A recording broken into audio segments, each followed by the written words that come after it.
Hello दोस्तों, इस video में हम क्लास 10th प्रश्नावली 3.3 का क्वेश्चन नंबर फर्स्ट का सेकंड भाग को हल करेंगे। तो क्वेश्चन है, निम्नलिखित समीकरण युग्म को प्रतिस्थापन विधि से हल कीजिए। यानी कि हमें प्रतिस्थापन विधि से इस समीकरण को हल करना है। तो सबसे पहले तो दो समीकरण दे रखी होगी। तो सबसे पहले हम क्या करेंगे, इस जो सेकंड समीकरण दे रखी है उसको हम पहली समीकरण के जैसे बनाएंगे। यानी कि इसको थोड़ा हल करके सरल बना देंगे ताकि हमें आगे हल करना आसान हो सके। ठीक है, तो सबसे पहले तो समीकरण 1 को लिख करके उसको समीकरण नंबर 1 नाम दे देंगे। इसको थोड़ा हल करके सरल बनाएंगे, उसको नाम देंगे समीकरण नंबर 2। तो सबसे पहले तो इसको सरल करते हैं। यानी कि कैसे हो जाएगा, s/3, ये बट्टे वाली जो संख्या है उनको इस टाइप से लाना है। तो s/3 और t/2 बराबर है 6। तो क्या करेंगे, सबसे पहले तो इन दोनों का एलसीएम ले लेंगे। तो 3 और 2 का एलसीएम क्या आएगा, 6। ठीक है, तो अब क्या करेंगे, 3 का भाग देंगे 6 में तो कितनी बार जाएगा, 2 बार। और 2 का गुणा कर देंगे s से तो क्या हो जाएगा, 2s। ठीक है, और फिर प्लस, तो प्लस कर देंगे। अब 2 का भाग देंगे 6 में तो 3 बार जाएगा और 3 का गुणा t से कर देंगे तो 3t हो जाएगा।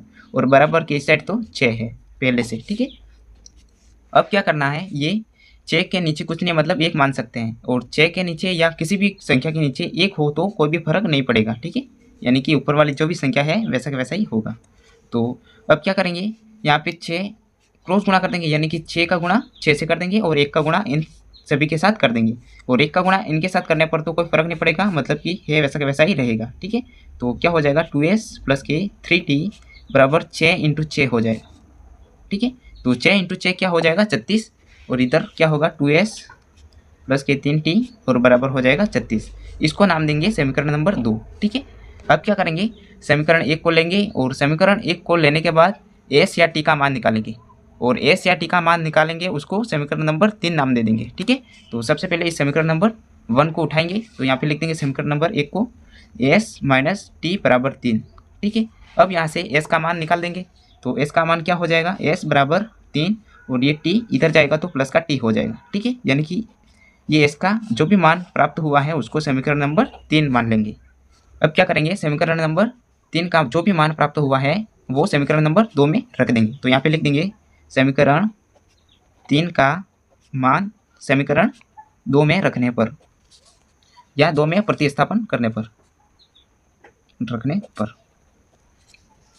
क्या करेंगे, अब समीकरण नंबर 2 को लिखेंगे और उसमें s का मान रख देंगे। तो सबसे पहले तो समीकरण नंबर 2 को लिख देते हैं। तो 2s प्लस के 3t बराबर 36, ये समीकरण नंबर 2 है। अब इसमें t का मान रख देना, सॉरी s का मान रख देना है। ठीक है, तो s का मान रख देंगे। तो 2 और s का मान क्या है, 3 प्लस t।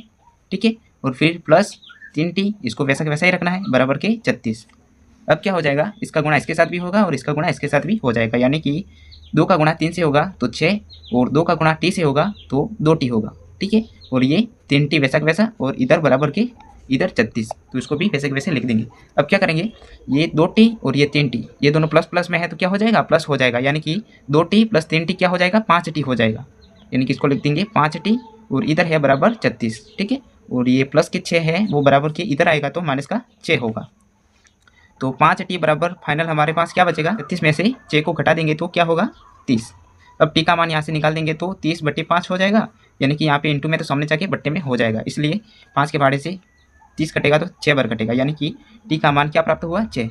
अब जो ये t का मान प्राप्त हुआ है उसको क्या करेंगे, समीकरण नंबर 3 में रख देंगे। ठीक है, तो यहाँ पे लिख देंगे t का मान समीकरण नंबर 3 में रखने पर तो क्या होगा, समीकरण नंबर 3 क्या है हमारे पास, s बराबर 3 प्लस t। तो यहाँ पे लिख देंगे s बराबर 3 प्लस t। ठीक है, अब t का मान जो प्राप्त हुआ है उसको यहाँ पे रख देना है। तो क्या होगा, s बराबर 3 प्लस t का मान क्या है, 6। तो 6 को लिख देंगे। यानी कि t s बराबर क्या होगा, 3 प्लस 6 यानी कि 9 हो जाएगा। ठीक है, तो s बराबर 9। तो आंसर क्या होगा, यहाँ पे लिख देते हैं, अतः s बराबर 9 और t बराबर क्या प्राप्त हुआ है, t बराबर 6। ठीक है, तो यहाँ पे लिख देंगे t बराबर 6, ये हमारा आंसर हो जाएगा। उम्मीद करता है ये क्वेश्चन आपको बिल्कुल अच्छे तरीके से समझ में आ गया होगा। और अभी तक आपने इस चैनल को सब्सक्राइब नहीं किया है तो सब्सक्राइब कर लेना और वीडियो पसंद आए तो एक लाइक कर देना। तो मिलते हैं नेक्स्ट वीडियो में नेक्स्ट सवाल के साथ, तब तक के लिए जय हिंद।